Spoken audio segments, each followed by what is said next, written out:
Busy shit. boy. It's the wrong tab. Wow, there's like really broad range of stuff. Yeah, wow. So just looking at the portfolio, environment artists, cool. I like that the article is on the tail end. I usually like to see the articles on like the end of a portfolio because, I mean, articles are cool and they help you if you're trying to get like visas and work in specific countries.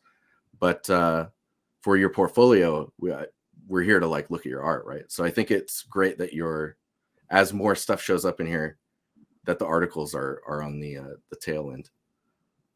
Let's dig in here. So right off the bat, this is a very detailed scene. Oh, nice! It loops pretty nicely, so I can just sit here and stare at it. The first thing that stuck out to me was that the leaves are falling about halfway through the videos when they start to fall in. And they don't look, let me see if they didn't look like are they rotating? I can't tell if they're, yeah, they're moving a little bit. By the way, let me see. Jeremiah, do you have a microphone? Do I have a microphone? Jeremiah, I mean, sorry, his name is Geremia, so it's almost the same pronunciation. I mean, I think it's actually pronounced Jeremiah as well. Yeah, that's what I thought. But hello? Yeah. Hello. Yeah, can you hear me? Yeah. Yeah, yeah. Hello. What's up? We are helping you. Thank you.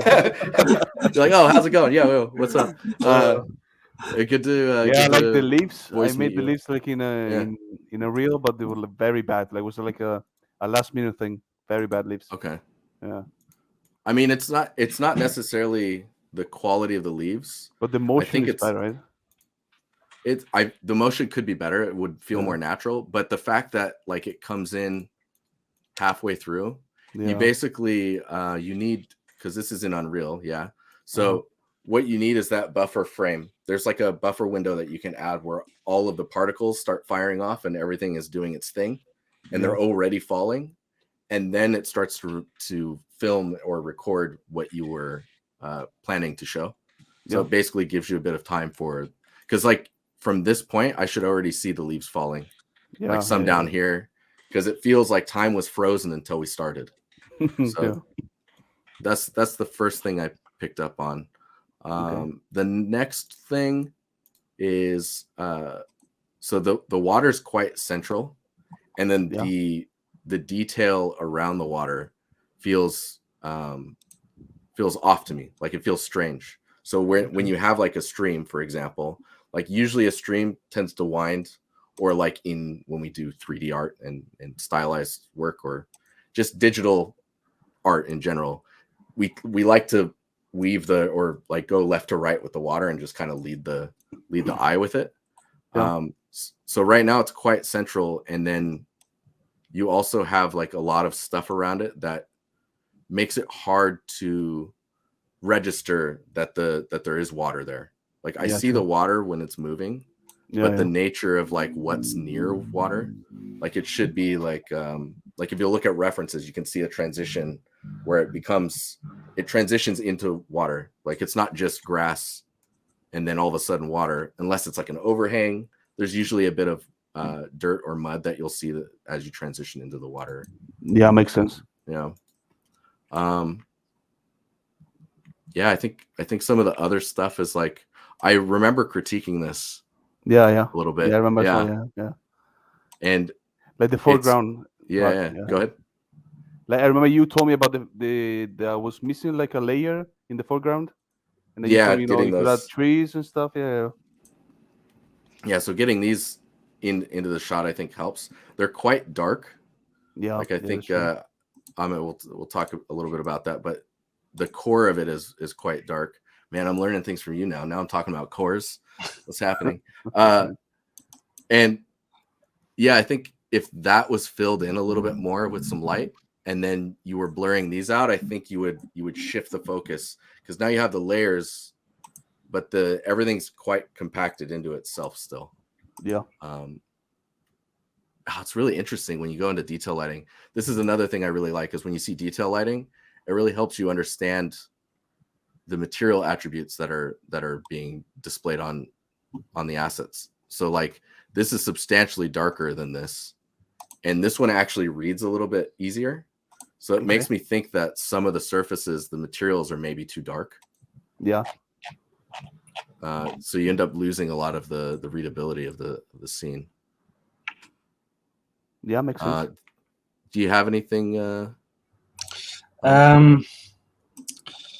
Yeah, I suppose it's a very difficult piece to give feedback because there's a lot of things to pass on. I'll try and share my screen. It's very difficult to paint over on a scene like this too. So I'm not sure if I can actually explain everything. But he is correct in the sense that, first of all, you cannot, in any circumstance, have, unless you are an art director and you choose to do it, you can give me a good argument for doing it. To have this being brighter than the sunlight, right? But during sunset, it's very contrasted. This is a sunset scene, so you can't suddenly have a brighter shadow than the actual sunlight, right? The sunlight is normally the bright spot, and even during sunset, you have warmer or bluer color. Now this is pretty white, even though you might have had the color. It's quite white in the color tone, and then you have a sunset. But normally when you do go for sunset scenes, you want to make sure you have a nice color palette. And for me, this is my personal observation also at this case, is for me the colors are off. There's a white light, then in the front you have a kind of a warm, around, it looks like it's about 4,000 Kelvin temperature. You didn't go all the way down to 3,500, which is more orange, and because of that, when you choose a brighter color, meaning you go towards the blue scale, which is 6,500 and up, it becomes more white because of the choices of your color. So this is your focal point now. But the fact that you have this bright light on the right side here, for example, is very bright, and then you have blue here, but this one looks a bit more white for some reason. You have a hot spot here, but the light's coming over. For me, the composition for the lighting and your color doesn't feel right, and you can see that when you look at this image as well, and you have an opportunity to review it. And how do I get rid of this? And I put in this one. Or is that this one? Okay, I'll just do that. So here you can see there's a lot of information going on here, and generally when you have a piece like this and it's sunset, you want to kind of dim down the details a little bit and have a nice, you can see even in your curves, you're not really going too much, and it's very nice and balanced, which can be pretty good. So if I kind of brighten up, you can see that the whole scene is kind of blowing out. That shouldn't happen. It's one spot or the other spot that should be blowing up because of the way you use values, okay? So you would darken the scene a bit more, but still keep this bright, okay? You will still have a blue light covering up this. So I think that's one of the challenges with this one. So I think, let's see, go here. So I would kind of make sure that you are kind of playing around with this focal value, color a bit, make sure that this is the focal point, but play around with the colors and the highlights. I personally wouldn't do this, because now the focal point is the ground. Okay. Yeah. This is how your piece looks like now, and if I do it darker, you can see there's a conflict, and the darker I go, you have this white bluish light and you have this orange light. I personally wouldn't recommend doing this kind of things. I would maybe make the kind of the fog a bit more blue, dim down this one a little bit, and make sure that this one looks better. Okay, so that's what I would switch the focus, balance the color a little bit, and then you're closer to how it would look like when there's fog, it's sunset, and the light is scattering around the fog area. So I think it's a good piece overall, but I think definitely there could be a lot of improvements if you switch around the colors a little bit, understand how sunset works, the fact that it's hitting here and everything, these rim lights. Obviously, I'm a lighting artist, so I'm very picky when it comes to this. Yeah. And I don't know if I actually have any good pieces for my work that is actually sunset. I suppose this was dusk scene I was doing. And inside I can't try and keep it contrasty, but it's kind of in the morning. I suppose this one is kind of works. I'm trying to make sure it's not too obvious, and I try having, a very orange, very warm light. You can see there's still blue light coming into the shadows. I'm not eliminating the fact that the blue light still exists in the sky, even if it's for sure. kind of dramatic in this case.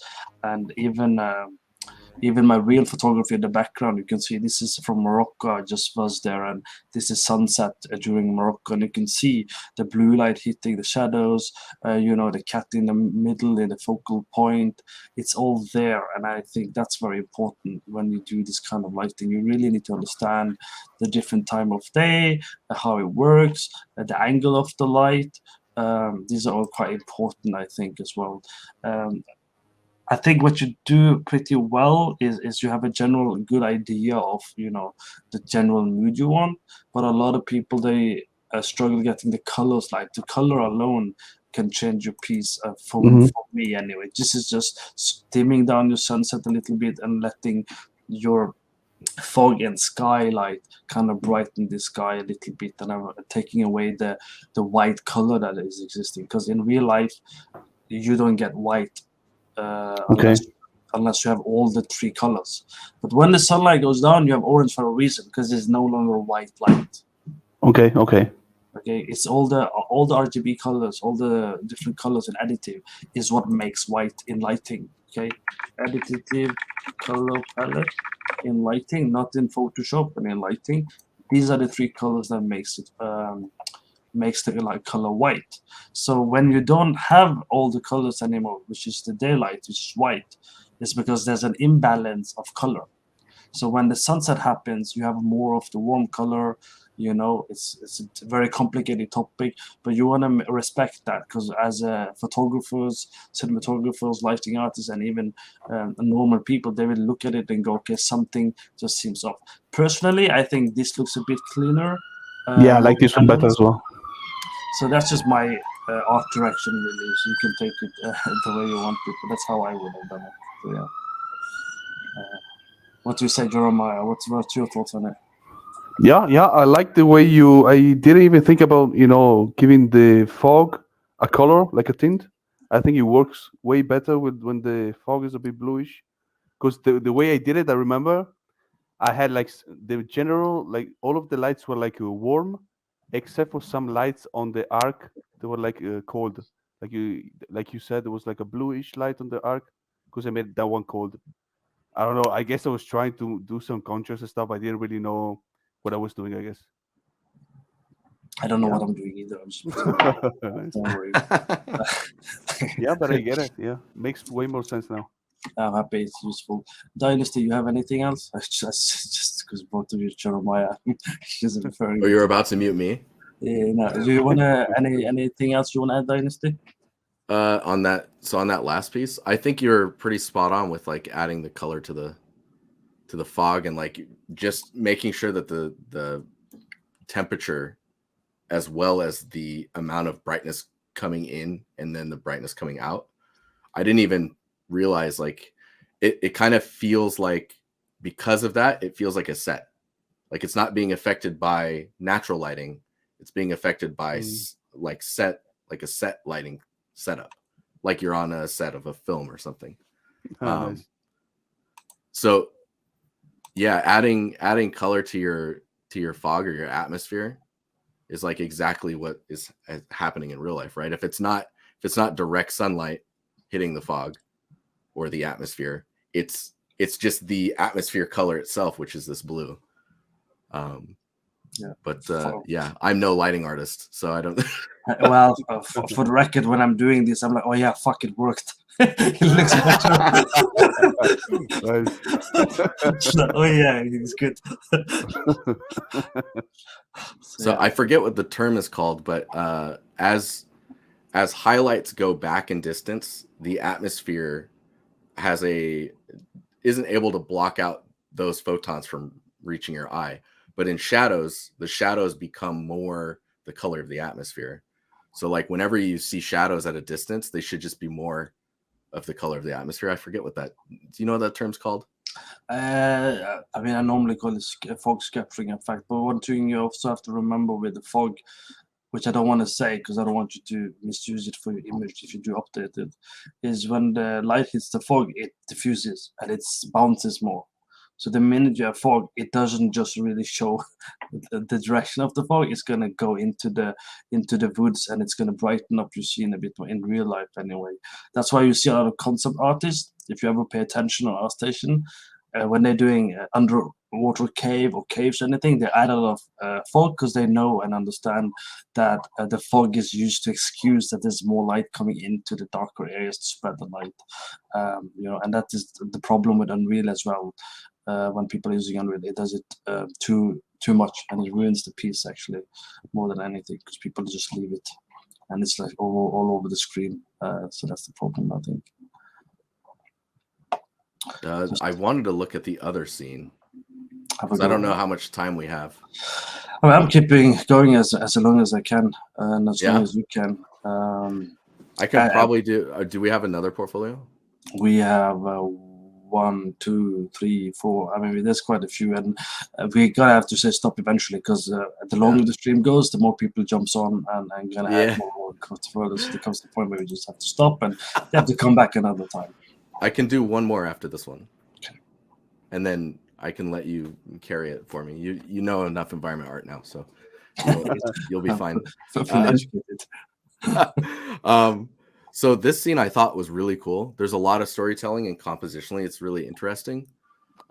There's a lot of clipping happening where you have like really dark areas, and maybe the bright areas aren't clipping as much, but there's a ton of contrast happening, and I think that's also what's causing the clipping in those darker areas. Like if oh man, I need to stop sharing and then share again. This is weird. I mean, you can just tell me and I can remove it when you do something and I can add you back.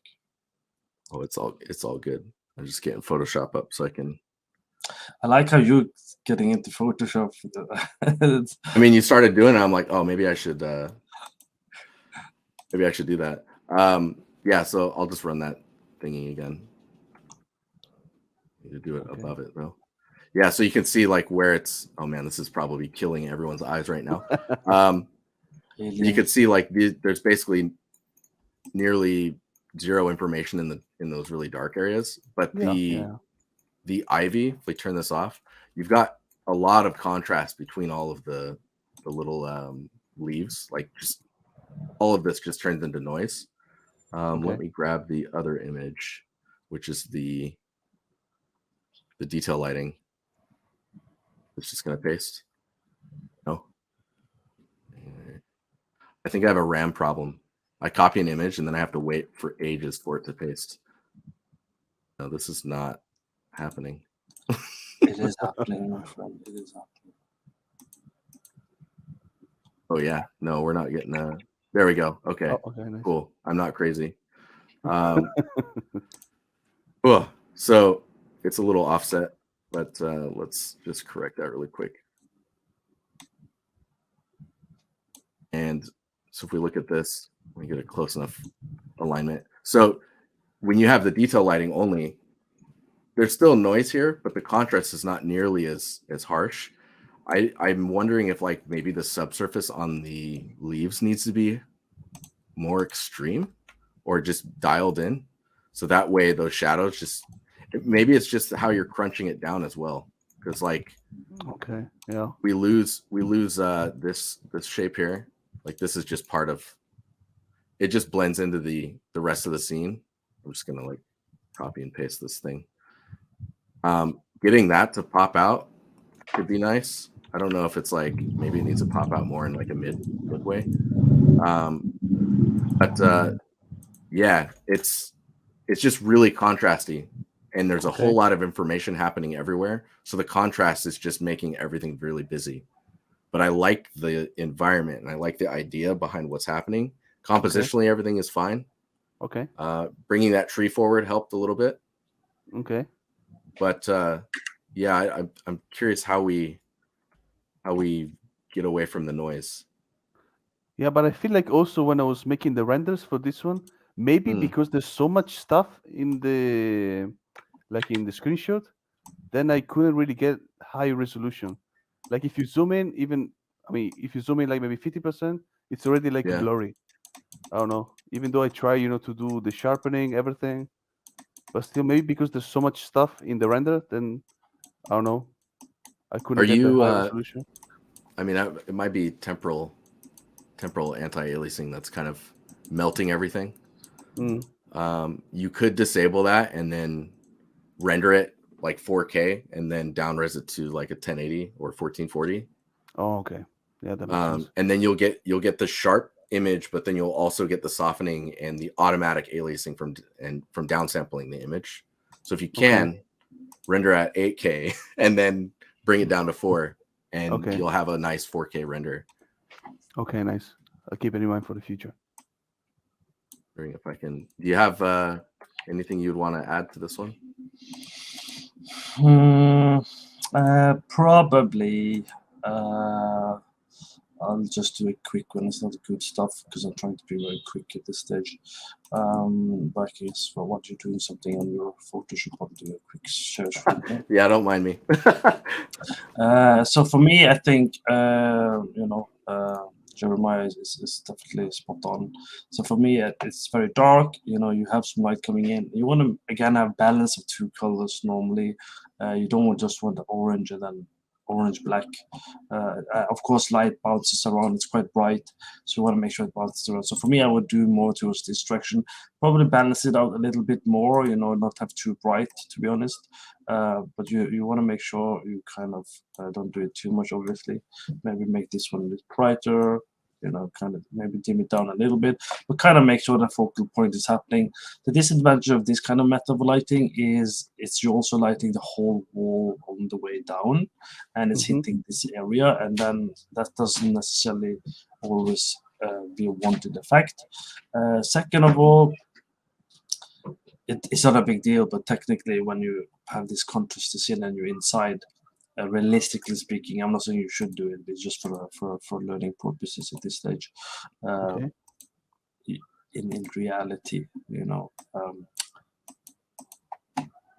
this would actually start being quite white actually, because there's a contrast going on. You have the inside the camera doesn't really cover both areas, because you can either pick the brightest spot or the darkest spot, which is how also Unreal works. Which is why when you see people doing Unreal, it respects the concept of camera, which is why you'll see, oh, why is it bright outside and dark inside, or why is it having challenges. But yeah, generally don't be afraid to brighten this up if you want to. I personally don't mind it, but the problem is it gets a bit flat. So you might want to make it bright. That has something to do with exposure, AV100, and other stuff that you can work on. But generally, it's really about balancing the image. Maybe making this warmer. I would probably make this a bit warmer, so the blue color stays within the shadow and these kind of things. If that makes sense. Okay. Yeah. Okay. Cool. Yeah. Great tips. Yeah. Yeah. No problem. Mr. Dynasty, you good? Yeah, I was just gonna ask you if you do you ever play with the filter for camera raw in Photoshop? Yeah, no, really. Yeah, maybe just I should, because I usually do that to not for like the final image, but to illustrate these types of these things, because like you can change the temperature of the image overall, and then if I just like put a mask on top of it and invert it, then you can go into your shadows and just paint the blue in and get an idea of like what it could look like if things that are in shadow were more blue. And then you can just lower the opacity just to get a feel for like what that could look like. Oh, nice. What that could look like if you adapt a more blue tone to your shadows, because you can see the difference in the. Cool. Yeah, that's crazy. Yeah, I'll have to learn your method of doing this, Jeremiah, because this is different than it's the same end goal, but your method seems to be quicker than mine. So we gotta have a sit down and that's sure really so I can use it on my other students as well. So cool, Mr. Merzari. Hopefully that's useful feedback. Yeah, for sure. It was nice talking to you guys. Yeah, no problem. Yeah, it's good talking to you. Thank you for tuning in. Have a nice time, nice life. I'm about to click kick on you. Okay, Thank you so you much. too. Have fun. Bye bye. Bye bye. Bye bye. Bye bye. Bye bye. All right. Please no.